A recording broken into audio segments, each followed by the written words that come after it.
Let's see an NCLEX RN video based on care for patients with visual disorders. The nurse is preparing a teaching plan for a post-operative cataract patient. What is the most important instruction the nurse should communicate to the patient and his family?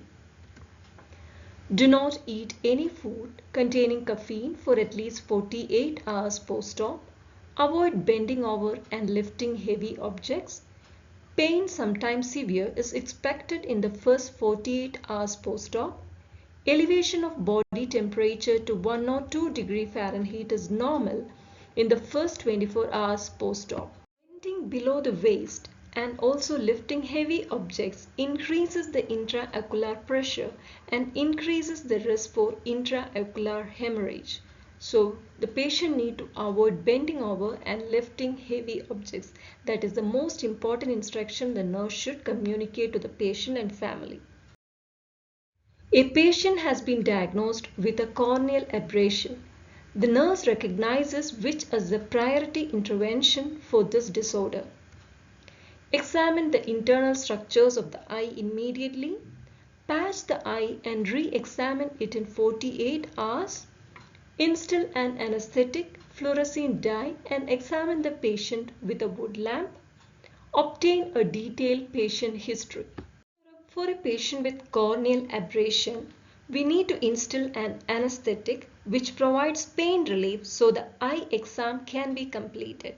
And a fluorescein dye and a wood lamp enable the practitioner to comprehensively examine the eye for scratches or foreign bodies. The nurse recognizes which disorders as examples of visual refractory errors. Myopia, glaucoma, hyperopia, astigmatism, macular degeneration. So visual refractory errors are myopia, hyperopia and astigmatism. The nurse just admitted a patient to the triage area in the emergency department. The patient complains of loss of peripheral vision and has a history of diabetes mellitus. These findings place the patient at greatest risk for which disorder? Corneal aberration, macular degeneration, glaucoma, visual acuity disorders. Based on the patient's history of diabetes and his compliance with vision, glaucoma is highly suspected. The nurse is performing an assessment of an elderly patient in a family practitioner's office. After assessing the patient's history and completing a brief examination, what finding does the nurse correlate to macular degeneration? The patient's inability to see clearly at night, the patient's strong family history of macular degeneration, the presence of tearing and purulent discharge from the eye, the patient's inability to discriminate between colors. Strong family history of macular degeneration is a possible indicator of the disease when coupled with specific symptoms. The clinic nurse is preparing to check a patient's vision. The nurse knows that nearsightedness or myopia causes light rays from distant object to focus before they reach the retina, to focus improperly on the retina in front of the eye, to diverge to focus on the retina, to reflect off the macula. Myopia is caused by a larger than normal eyeball that causes light rays from distant object to focus before they reach the retina. The nurse correlates which clinical manifestation to a diagnosis of viral conjunctivitis. Pink or red sclera, presence of upper respiratory symptoms or sore throat, sensation of a foreign body in the eye, watery discharge from the eye, loss of peripheral vision. Conjunctivitis is an inflammation of the conjunctiva and is characterized by red or pink sclera, intense itching, burning, tearing and puffy eyes. So here you can see pink or red sclera and the presence of watery discharge from the eyes. Of course, this viral conjunctivitis is often seen with common colds and the virus affecting the upper respiratory tract and sore throat. The nurse is developing a teaching plan for the patient with a corneal aberration and includes which information? Hand washing techniques, steroid eye drops, antibiotic eye drops, comfort measures, anesthetic eye drops. Interventions for corneal aberration include antibiotic eye drop instillation, comfort measures, and hand hygiene measures. Steroid eye drops and anesthetic eye drops are not indicated for corneal aberration. The nurse suspects a cataract in a 68-year-old Caucasian male patient with lupus based upon which information? The patient's history of angina and gender, the patient's use of high-dose steroid to treat the lupus, the patient's race status and history of high BP, the patient's history of long-term exposure to zinc and obesity. The risk factors for cataract formation include exposure to UV light, advanced age, female gender, genetic predisposition, diabetes, obesity, hypertension, and chronic use of steroids. So here, the patient's use of high dose of steroids to treat the lupus is in a suspect list for a patient to develop cataract. A 76-year-old patient was recently diagnosed with primary open-angle glaucoma. What part of the past medical history places the patient at risk for developing glaucoma? History of a recent facial trauma, prolonged antibiotic therapy, prolonged corticosteroid usage, history of angina. Risk factors for glaucoma include African American race, family history, age over 60, diabetes, hypertension, and prolonged use of corticosteroid. The medical management of glaucoma includes which intervention?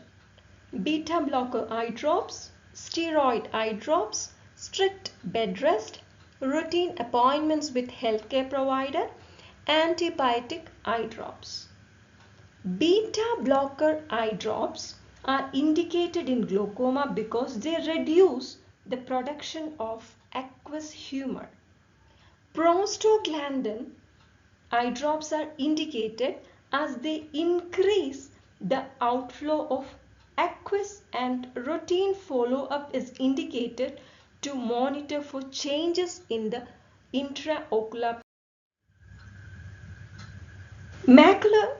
The nurse recognizes which finding as a complication of macular degeneration? Complete color blindness, disturbance in peripheral vision, blindness, nausea and vomiting. Macular degeneration affects the portion of the eye responsible for central vision and fine detailed vision, and blindness may develop due to damage to these key structures. In providing information about retinal detachment to a newly diagnosed patient, what is the most important information for the nurse to give the patient? This condition is a separation of retina from the epithelium. Partial detachment does not progress to complete detachment. Retinal detachments are easily treated. Complete detachment yields peripheral visual loss. Detachment is the separation of the inner layers of the retina from the underlying retinal epithelium, and complete detachment leads to loss of peripheral vision. Management of retinal detachment requires surgical interventions. The most important information is to give complete detachment yields peripheral visual loss. The patient arrives in the emergency department with a metal object protruding from the eye. What's the priority action for this patient? Remove the metal object right away to prevent any further damage. Apply tight eye patch to prevent hemorrhage. Assess visual acuity. Instill 1% tetracaine eye drops for pain relief. The priority is to begin assessment of current status and notify eye care specialist of the patient's presentations. Visual acuity should be assessed. Removal of the penetrating object in the eye should not be done without the eye care specialist. Nothing, including drops, should be placed in the eye. Applying an eye patch would lead to further injury to the movement of the penetrating metal. So in a case study in which a 64-year-old African-American architect, one Mike is there. Mike has always enjoyed excellent visual acuity, which has been vital to his career. Lately, Mike has noticed his peripheral vision is decreasing. He is missing objects on the left side of his visual field. At the appointment with the advanced practice registered nurse, Mike discusses his history, which includes being diagnosed with type 1 diabetes at age 16. He has no other non-chronic illness and has blood glucose, which is considered in good control. Mike is diligent about checking his blood glucose before all meals and before bedtime. He does not take any medication on a daily basis other than his insulin injections. Mike does not wear corrective eye lenses except when he is reading. Mike's father died at age 52 of heart failure and complications from diabetes. His mother is 86 years old and without any significant past medical history. Mike discusses his visual concerns of missing objects in his peripheral vision. Immediately, the provider has concerns about a possible eye disease. Mike's age, race, diabetes mellitus, and symptoms make the provider consider glaucoma. Upon ophthalmic examination, the provider is able to identify several bulging blood vessels in the posterior portion of Mike's eye that are concerning. The general provider does not have a tonometer, so intraocular pressure may not be evaluated at this time. As one final test, the provider completes a confrontation test with Mike and notes that Mike has several deficiencies in his peripheral field of vision. Mike is then referred to an eye care specialist for further evaluation and diagnosis. The nurse correlates which assessment to the presence of bulging blood vessels within the posterior portion of the eye. Expected changes associated with advanced aging, require monitoring every 3 to 5 years by the provider, require immediate surgical intervention, can indicate increased intraocular pressure. With increased intraocular pressure, the blood vessels are visualized as bulging with an ophthalmic exam. The nurse correlates which patient is at greatest risk for glaucoma.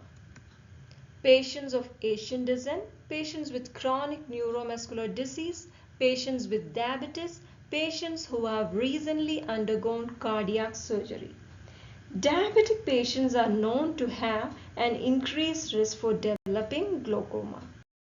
In providing discharge instruction to Mike, what is the rationale for follow-up with an eye care specialist? Measuring intraocular pressure, performing a pupillary assessment, obtaining a complete and accurate visual acuity, completing testing with an Amsler grid. Measuring of intraocular pressure is essential in assessment of patients with glaucoma since glaucoma increases the intraocular pressure. The provider prescribes reading glasses for Mike to treat which disorder? Glaucoma, peripheral vision loss, presbyopia, increased intraocular pressure. Presbyopia is a condition common after age 45 when the lens of the eye loses elasticity. The nurse expects the provider to prescribe which of the following to treat glaucoma? Strict bed rest, low-fat, low-sodium diet, a tight patch to the affected eye, mydriatic eye medication. Direct application of medication via eye drops is the most commonly accepted treatment for glaucoma. So mydriatic eye drops need to be given for the patient with glaucoma. Hope you understood this video. Do keep watching. Thank you.